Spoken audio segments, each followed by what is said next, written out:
បាទជំរាបសួរបាទខ្ញុំបាទថ្ងៃចំណានបាទមកពីក្រុមហ៊ុន UVL បាទថ្ងៃនេះដែរខ្ញុំនឹងធ្វើការបាញ់ថ្នាំស្មៅបាទទៅលើស្រូវប្រាំងមួយកន្លែងដែលមានទីតាំងនៅក្នុងភូមិដើមពោធិ៍ឃុំរមិញស្រុកកោះអណ្ដាតខេត្តតាកែវបាទហើយយើងបាញ់នេះគឺបាញ់ប្រភេទស្រូវ OM បាទហើយស្មៅដែលយើងត្រូវការបាញ់ធ្វើការបាញ់គឺបាទនេះគឺប្រភេទស្មៅនេះគឺមានបតុយឆ្កាហើយនិងស្មៅកក់បាទកក់ផ្នែកក្តាម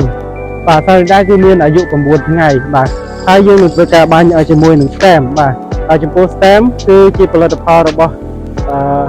រោងចក្រ UVL ដែលមានក្រុមហ៊ុនរស្មីកសិកម្មជាអ្នកចែកចាយបាទហើយក្នុងដំណាក់កាលនេះគឺវាសមស្របមែនទែនបាទទៅលើstem បាទដោយសារតែស្រូវនេះបាញ់ប្រូបានរយៈពេល9ថ្ងៃអញ្ចឹងនៅពេលដែលយើងធ្វើការបាញ់ stem គឺវានឹងមានប្រសិទ្ធភាពខ្ពស់នេះគឺជាស្ថានភាពស្មៅនៅក្នុងស្រែដែលមានស្មៅកន្ទុយឆ្កែចចកហើយនឹងប្រភេទស្មៅកក់ផ្នែកក្តាមបាទហើយក្នុងដំណាក់កាលនេះគឺវាល្អមែនតើវាសមស្របមែនតើសម្រាប់ stem អញ្ចឹងនៅពេលដែលយើងធ្វើការបាញ់បានរយៈពេល2ថ្ងៃយើងនឹងធ្វើការបញ្ចូលទឹកបាទចូលទឹកទៅហើយផលិតឲ្យសព្វគ្រប់នៅដីនោះវានឹងមានប្រសិទ្ធភាពខ្ពស់ក្នុងការកម្ចាត់ប្រភេទស្មៅបាទឥឡូវនេះយើងធ្វើការលាយជាមួយនឹង stem ដើម្បីបាញ់សម្រាប់ស្មៅនៅក្នុងស្រែបាទអញ្ចឹងយើងធ្វើការហែកវាហើយយើងចាក់កូននៅក្នុងធុងចាក់កូននៅក្នុងធុងធុងផ្សេងទៀតបាទមិនមែនជាធុងយើងបាញ់ថ្នាំទេបាទហើយចំពោះធុងបាញ់ថ្នាំគឺយើងត្រូវការចាក់ទឹកឲ្យបានមានទឹកខ្លះនៅក្នុងធុងសិនដើម្បីនៅពេលដែលយើងក្លីកូរថ្នាំនៅក្នុងនេះហើយយើងកូរហើយយើងចាក់ទៅគឺវាអត់ទៅធ្លាក់ទៅក្នុងស្នប់បាទតែកាលណាធ្លាក់នៅក្នុងស្នប់យើងបាញ់ទៅវាអាចនឹងភ្លៀងថ្មីអញ្ចឹងថ្នាំខ្លះវាក្តៅបាញ់ទៅវាអាចនឹងប៉ះពាល់ដល់ស្រូវបាទអញ្ចឹងគឺយើងធ្វើការលាយចាក់ចូលក្នុងធុងបែបនេះមកបាទហើយយើងធ្វើការកូរបាទកូរវាដើម្បីឲ្យវារលាយសព្វនៅក្នុងធុងនេះហើយយើង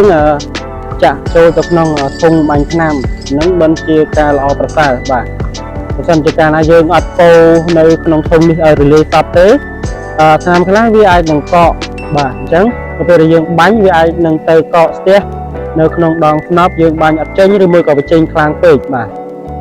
យើងកូរការកូរឲ្យសព្វអញ្ចឹងមកនៅពេលដែលយើងចាក់ចូលទៅគឺរលាយសព្វអស់នៅក្នុងធុងមួយយើងបាញ់ចេញមកគឺទឹកថ្នាំស្មើគ្នាតែម្ដងបាទតោះយើង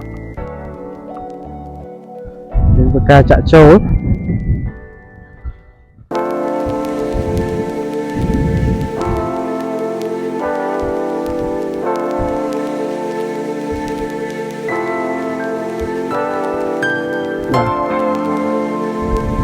បាទបន្ទាប់ពីយើងធ្វើការលាយថ្នាំហើយរួចមកបាទយើងធ្វើការបាញ់ថ្នាំបាទគឺកសិករកំពុងតែបាញ់ថ្នាំបាទយើងធ្វើការបាញ់ថ្នាំបាទក្នុងហ្នឹងមាន stem មួយកញ្ចប់លាយទឹកមួយធុងបាទយើងបាញ់ឲ្យបាន9ទៅ10ធុងក្នុង1ហិកតានោះយើងនឹងបានស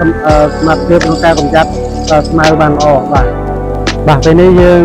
បានបញ្ចប់នៅការបាញ់ថ្នាំរួចមកហើយបាទអញ្ចឹងយើងរងចាំលទ្ធផលក្រោយពេលបាញ់បាទរយៈពេល